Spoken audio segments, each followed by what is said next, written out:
Valsts kompensācija cietušajiem pārrobežu gadījumos. Cietušajiem, kurš pastāvīgi dzīvo Latvijā, bet pret kuru izdarīts vardarbīgs noziegums citā Eiropas Savienības dalību valstī, ir tiesības iesniegt valsts kompensācijas pieprasījumu attiecīgās Eiropas Savienības dalību valsts kompetentajai iestādei. Noziegumos cietušie Eiropas Savienībā var pieteikties valsts kompensācijai par nodarīto kaitējumu, neatkarīgi no tā, kurā Eiropas Savienības valstī noziegums izdarīts. Persona pieprasījumu var iesniegt tieši vai ar tiesu administrācijas starpniecību. Tiesu administrācija cietušajiem sniedz informāciju par iespējām pieprasīt kompensāciju. Ja pieprasījums tiek iesniegts ar tiesu administrācijas starpniecību, tiesu administrācija pieprasījumu un nepieciešamos dokumentus pārtulko, noformē un nosūta attiecīgās Eiropas Savienības dalībvalsts kompetentajai iestādei. Valsts kompensācijas pieprasījuma izskatīšanas process ir bezmaksas.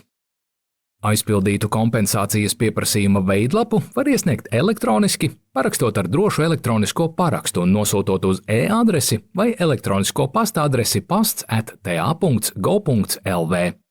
Portālā www.latvija.lv nosūtot pa pastu vai klātienē tiesu administrācijā. Eiropas Savienības iestāde pieprasījumus izvērtē atbilstoši savā valstī spēkā esošajiem normatīvajiem aktiem.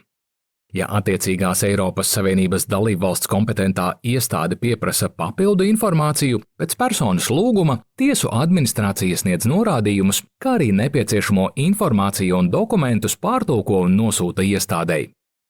Ārvalsts atbildīgā iestāde pieņem lēmumu un nosūta uz pieprasītāja norādīto adresi. Plašāka informācija par pārrobežu gadījumiem pieejama tiesu administrācijas tīmekļa vietnē www.ta.gov.lv un Eiropas e-tiesiskuma portālā e-domzīme justice.europa.eu.